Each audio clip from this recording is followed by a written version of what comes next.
So, what if a declassified phone call, one that's over 2 decades old, could completely flip our understanding of modern geopolitics? Well, we're about to dive into exactly that.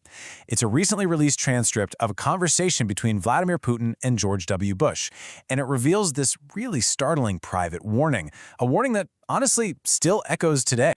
Okay, this right here, this is the line that's at the absolute heart of this whole thing.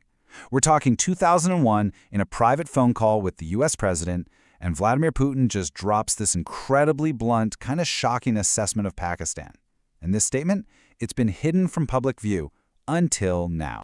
And hey, just so we're all on the same page by how serious that word is, a junta isn't just, any old government. It's a military group that takes power by force. They operate completely outside the law.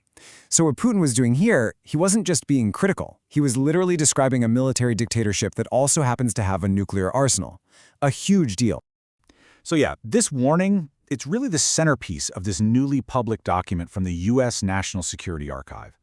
It really captures this incredible moment in time where you have two of the most powerful leaders on the planet speaking with a kind of honesty you just don't expect to see. So let's paint a picture here. The year is 2001. George W. Bush has just been inaugurated as the U.S. president. Vladimir Putin, he's only in his second year in office. I mean, both of them are still kind of finding their footing on the world stage. And their relationship at this point, it's a completely different world from the kind of tension we see today. To really get the context of this phone call, we've got to look at how things were between the US and Russia right around the turn of the millennium. And honestly, it might actually surprise you. No, seriously, you heard that right. It was a time of cooperation. So much so that George Bush and Vladimir Putin were actually filmed dancing together to traditional Russian music. I mean, think about that image for a second.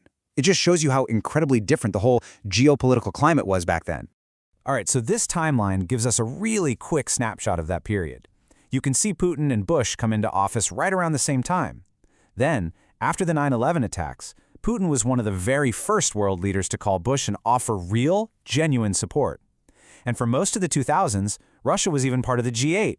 I mean, what a stark contrast to today. So it's inside this surprisingly friendly dynamic that our declassified phone call actually happened. Okay, so now let's get to the phone call itself. The transcript shows they talked about a lot of stuff. Iran, Cuba, you name it. But it's the part about Pakistan that really stands out. And this is where the contrast is just, wow, it's laid bare. On one side, you've got Putin laying out this detailed, urgent warning, right? He says it's a junta with nuclear weapons, it's no democracy, and he's telling Bush the West should talk about it. And on the other side, President Bush's entire response to all of that, a simple, yeah, I know. And Putin wasn't done. He didn't stop there. He went on to connect the dots, pointing out that all the instability happening in Afghanistan back then, where Osama bin Laden was based, was directly linked to Pakistan. This wasn't just a one-off comment, it was a really comprehensive warning about the security of the whole region. So that's the big question, isn't it? If the US president says, yeah, I know, if he acknowledged the problem, then why was this incredibly stark warning from another world leader just seemingly ignored? Well, the source material we're looking at offers a pretty compelling geopolitical reason. Right, so this is the key question. You've got this super direct warning about a nuclear-armed state. Why didn't the US and the West do something more decisive? The answer, it turns out, comes down to a cold, hard, strategic calculation. So according to this source, the answer was Pakistan was just too useful. It was a strategic asset. The West could use it as a lever to put pressure on India. It was also a crucial base for operations in Iran and Afghanistan. I mean, it's really a classic case of strategic interests pushing aside some very clear warnings about instability and human rights. Okay, so that brings us to today. This conversation happened over 20 years ago. So why release the document now? The timing of this release is almost as fascinating as what's actually in it. The analysis in the source material suggests this is a deliberate, strategic move. See, Russia and Pakistan have been getting closer lately, especially through groups like the Shanghai Cooperation Organization. So dropping a document right now where Putin is on record criticizing Pakistan so harshly, well, it could be a pretty clever way to try and drive a wedge between the two. Look, this single phone call from back in 2001, it's way more than just a historical curiosity. It's actually a fascinating lens that lets us look at the long-standing policies of some of the world's biggest powers. And this really lays it all out pretty clearly. You've got three totally distinct viewpoints. First, Russia. which, as we've seen, views Pakistan as a problem, a source of instability in the region. Then there's the US, which has historically seen it as a strategic asset, often willing to turn a blind eye to its internal politics. And finally, you've got China, which basically has a public policy of not getting involved or questioning what's going on internally.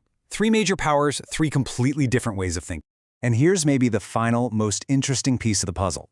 The source points out that Putin's private assessment from all the way back in 2001, it lines up almost perfectly with the exact security concerns that India has been talking about for decades.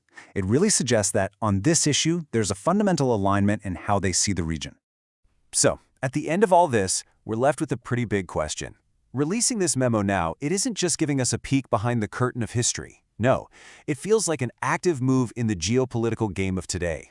It's a powerful reminder that in international relations, the past is never really in the past. A single conversation can echo for decades. The only question is, how loudly is this one going to echo now?